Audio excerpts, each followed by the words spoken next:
Hello everyone, welcome to my channel trek and trail with Sayantan.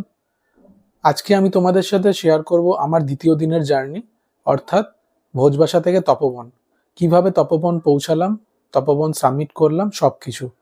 তার সাথে রয়েছে গোমুখ দর্শন। তো চলো আমি আরও একবার তোমাদের সাথে আমার জার্নি শেয়ার করছি।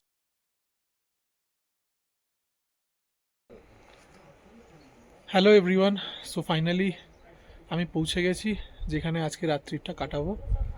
তারপরে কালকে সকালবেলা আবার এখান থেকে তপোবন যাত্রার উদ্দেশ্যে আমরা যাত্রা শুরু করব। তো খুব খিদে পেয়ে গেছে, গাইড কিছুক্ষণের মধ্যে টি আর স্ন্যাক্স দেবে, তো খেয়ে তারপরে একটু রেস্ট নেব, তারপরে ডিনার, তারপরে ঘুমিয়ে আবার ভোর 4টের সময় উঠতে হবে, কারণ কালকে খুব সকালে বেরোতে হবে। এখান থেকে একটা নদী পার করার ব্যাপার আছে, ওখানে পারমিশনের ব্যাপার আছে, তো গাইড বলেছে অনেক আর্লি মর্নিং বেরোতে হবে। তো গিয়ে একটু তাড়াতাড়ি খাওয়া দাওয়া করে রেস্ট নেবো। দেখা হচ্ছে কালকে সকালে। এখন আমি দাঁড়িয়ে আছি ভোজবাসা ক্যাম্পসাইটে, যার উচ্চতা প্রায় 3700 মিটার। এখানে ট্রেকার্সদের থাকার জন্য ব্যবস্থা রয়েছে কিছু আশ্রম, যেমন জিএমবিএন ট্যুরিস্ট লজ এবং কিছু অস্থায়ী টেন্ট। ভোজবাসা থেকে সূর্যাস্ত দেখা ছিল এক অসাধারণ অভিজ্ঞতা। সূর্যাস্তের সাথে সাথে ভাগীরথী সিস্টার্সের 3টি পিকই পুরো সোনালী এবং কমলা রঙে সেজে ওঠে, যা ছিল এক মনোমুগ্ধকর দৃশ্য। এতটা পথ অতিক্রম করে আসার পর এখন আমরা সবাই মিলে খাচ্ছি। গুড মর্নিং এভরিওয়ান, এখন সকাল 5:30। আমি ভাগীরথী পিক্সের সামনে দাঁড়িয়ে রয়েছি, সানরাইজের জন্য অপেক্ষা করছি। ওয়েদার পুরো ক্লিয়ার আছে এখন।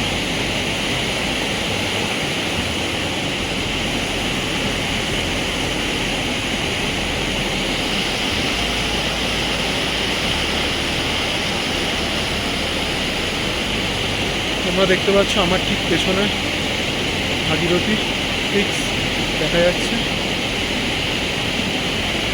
অসাধারণ লাগছে, জাস্ট ওয়েট করছি সানরাইজের জন্য, তখন সানরাইজ হবে।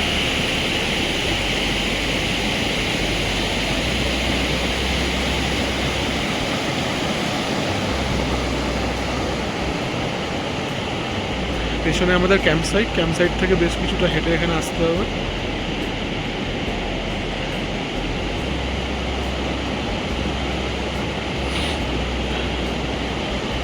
রাতে প্রচণ্ড ঠান্ডা ছিল, ঘুম হয়নি ঠিক মতো।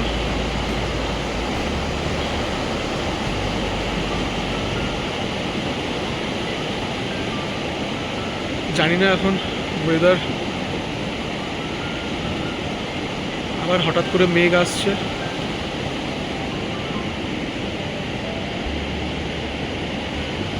কিছুক্ষণ অপেক্ষা করি, দেখি কি হয়।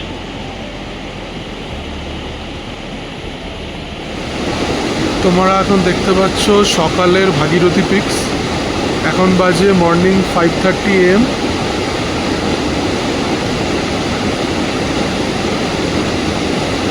সানরাইজের জন্য ওয়েট করছি। একটু ক্লাউড হয়ে রয়েছে, বাট বোঝা যাচ্ছে না কখন হবে। Normally time 5:45 AM।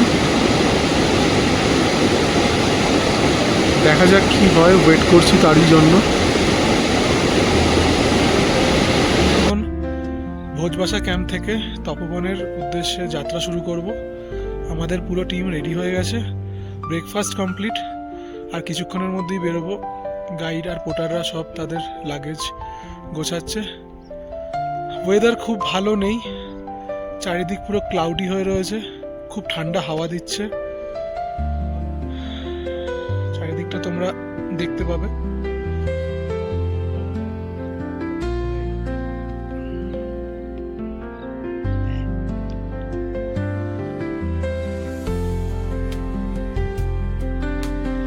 দেখা যাক কি হয়। রাস্তায় আশা রাখবো যাতে ওয়েদার ক্লিয়ার হয়ে যায়।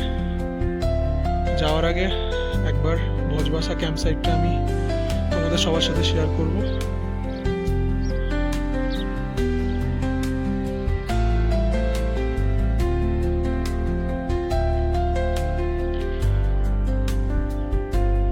তো চলো দেখা হচ্ছে তপোবনে গিয়ে।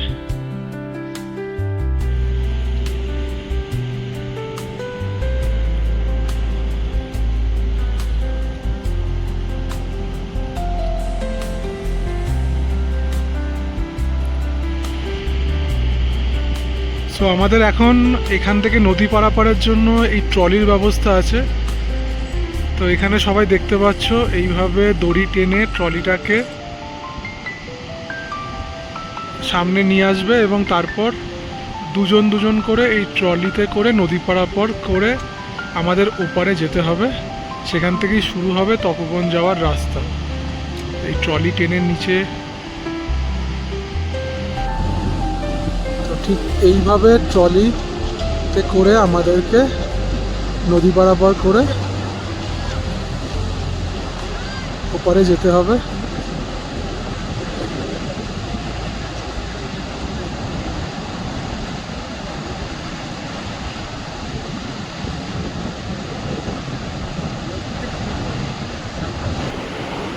ফাইনালি এই ট্রলি করে নদী পারাপার করছি, নতুন অভিজ্ঞতা। দেন ওপার থেকে আমাদের তপবন যাত্রা শুরু হবে।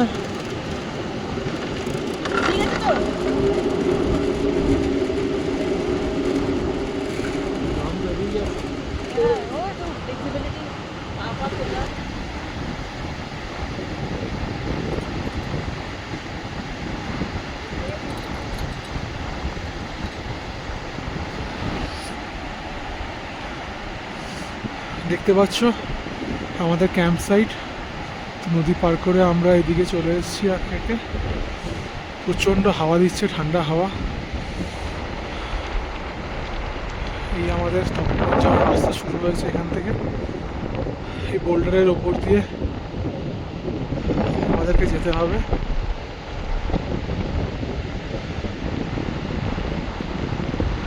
আজকে যাত্রার পর 10 থেকে 12 কিলোমিটার।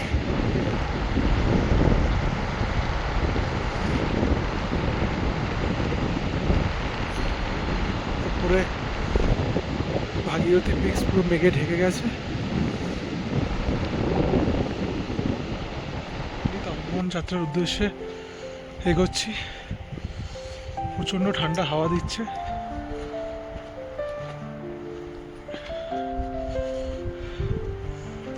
এই পেছনে আমাদের ক্যাম্প সাইট,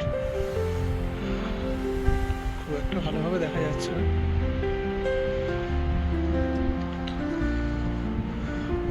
এখন পুরো রাস্তাটাই এই বোল্ডারের উপর দিয়ে আমাকে যেতে হবে। আমাদের বাকি টিমমেটসরা এখনো নদী পার করছে, আমি এগোচ্ছি আস্তে আস্তে সামনের দিকে। ওয়েদার চারিদিকে কুয়াশায় আচ্ছন্ন।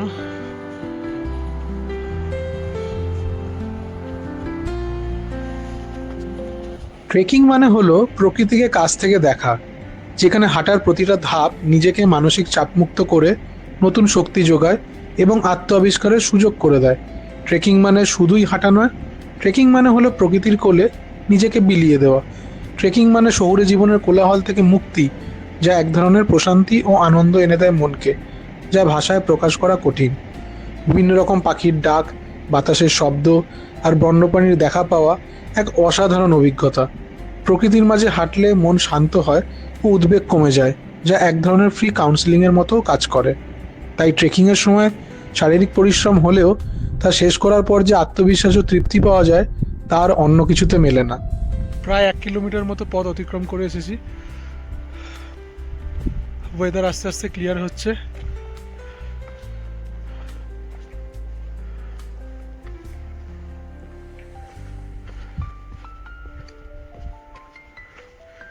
তো আশা রাখছি সামনে আরো ওয়েদার ক্লিয়ার পাবো। ভোজবাসা থেকে তপবন যাওয়ার সময় প্রকৃতির শুধু দৃশ্য নয়, এটি এক গভীর অভিজ্ঞতা। এই সময় প্রকৃতির শান্ত পরিবেশে নিজেকে গভীরভাবে উপলব্ধি করা যায়। প্রকৃতির যে কত রং হয় তা এখানে না আসলে জানা যায় না। গন্তব্যে পৌঁছানোর চেয়েও যাত্রাপথের অভিজ্ঞতা আমার কাছে অনেক বেশি গুরুত্বপূর্ণ, কারণ এই সময় পাহাড়ের প্রতিটা বাঁক এক নতুন চ্যালেঞ্জ, এক নতুন অভিজ্ঞতা, যা এক নতুন বিস্ময় এনে দেয়। এই সময় পাহাড় এক নীরব শিক্ষক। প্রকৃতির টানে এত কষ্ট করে এত দূর আসা সার্থক। প্রকৃতির এমন রূপ শুধু সামনে থেকে দেখলেই অনুভব করা যায়। ছবিতে আমরা অনেক কিছুই দেখি, কিন্তু আসল প্রকৃতিকে উপভোগ করতে হলে এখানে আসতেই হবে। এইরকম বোল্ডার রাস্তা দিয়ে তোমরা যখনই ট্রেক করবে, সবসময় মনোযোগ আর সতর্কতা খুব জরুরি। এই সময় ধীর আর স্থির থাকার কথা তোমাদের মাথায় রাখতে হবে সবসময়। এই সময় প্রতিটা ধাপই খুব গুরুত্বপূর্ণ।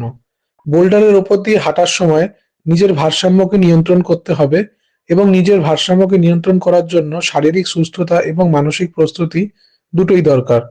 ট্রেকিং এর সময় চেষ্টা করবে তোমরা ভালো মানের জুতো পরার, আর এর সাথে তোমরা ট্রেকিং পুল বা লাঠি ব্যবহার করতে পারো। এতে নিজের ভারসাম্যকে নিয়ন্ত্রণ করতে পারবে। এইরকম বোল্ডার রাস্তা দিয়ে হাঁটার সময় পায়ের নিচের দিকে অবশ্যই খেয়াল রেখো, কারণ অনেক সময় বোল্ডারের অনেক পাথর পিচ্ছিল হতে পারে, সেই ক্ষেত্রে অনেকটাই ঝুঁকি থাকে। তাই বিগিনার্সরা যারা দলবদ্ধভাবে ট্রেক করবে, তারা সবসময় চেষ্টা করবে এই রকম বোল্ডারের ওপর দিয়ে যাওয়ার সময় একসাথে থাকতে এবং একে অপরকে সাহায্য করতে।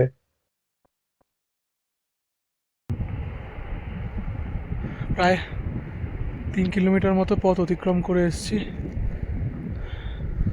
এখনো উপরে কুয়াশা রয়েছে।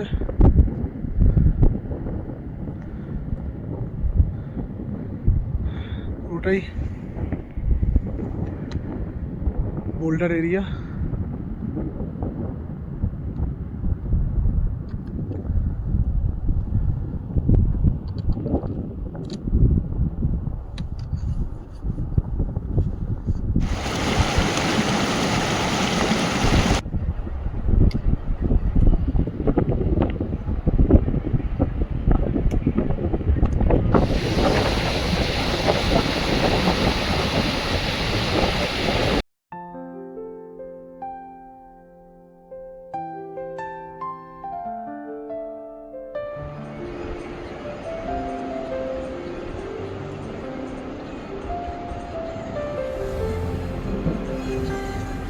ট্রেকিং এর সময় হাঁটতে হাঁটতে এমন প্রকৃতির জল পাওয়া সত্যিই বড় পাওনা। প্রকৃতি যখন দান দেয়, তাই এত সুন্দর পরিষ্কার জল খেয়ে একটু তৃপ্ত হলাম। অনেকটা পথ অতিক্রম করে চলে এসেছি। আর 2 কিলোমিটার মতো বাকি জাস্ট আমাদের তপোবন বেস ক্যাম্প পৌঁছাতে।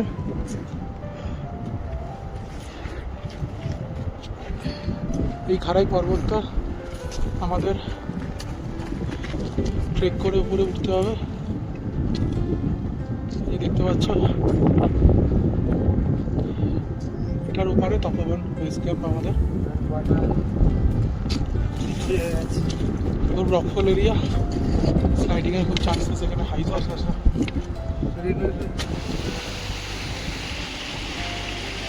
ওই নিচে গ্লেসিয়ার থেকে আমরা স্টার্ট করেছিলাম এই পাহাড়টা চড়া। অনেকটা পথ অতিক্রম করে এসেছি পাহাড়ের বোল্ডার দিয়ে। এখনো কিছুটা যেতে হবে। সো আলটিমেটলি আমি পৌঁছে গেছি এখন আকাশগঙ্গার সামনে, যেখান থেকে তোমরা দেখতে পাচ্ছ আকাশগঙ্গার জল।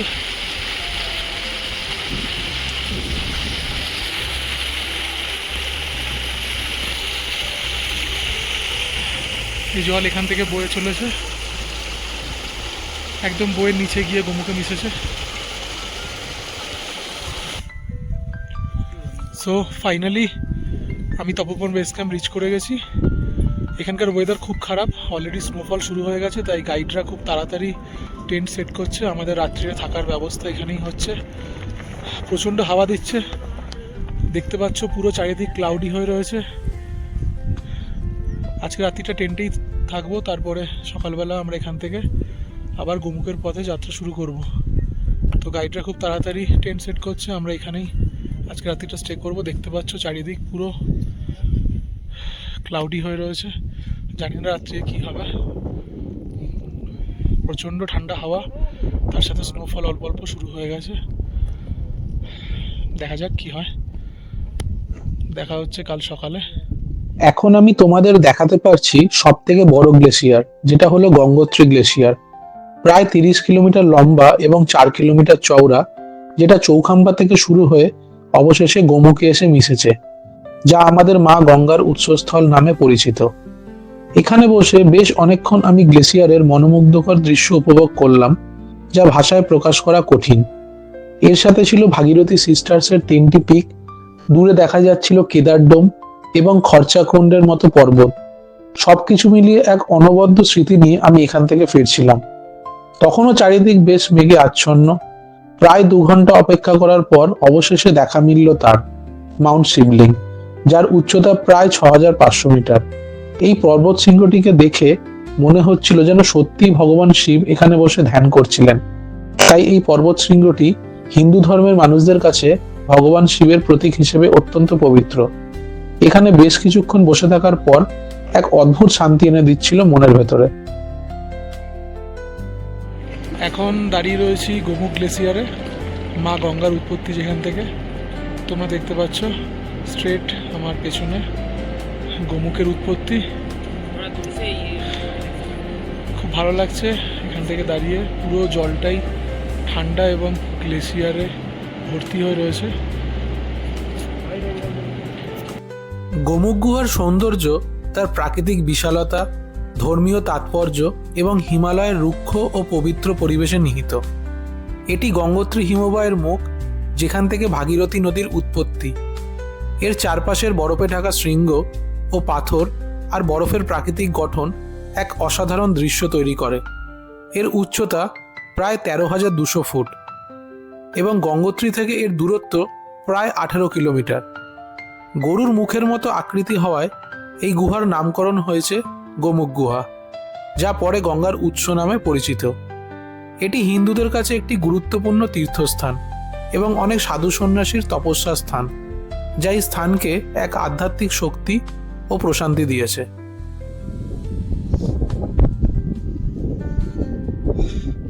হাই এভরিওয়ান, সো ফাইনালি আমি আমার গোমুখ তপোবন ট্রেক এখানেই শেষ করলাম। অসাধারণ ফিলিংস, অসাধারণ এক্সপিরিয়েন্স। তোমরা দেখতে পাচ্ছ মাউন্ট শিবলিং ঠিক আমার পেছনেই। অনেক কিছু স্মৃতি নিয়ে ফিরবো এখান থেকে।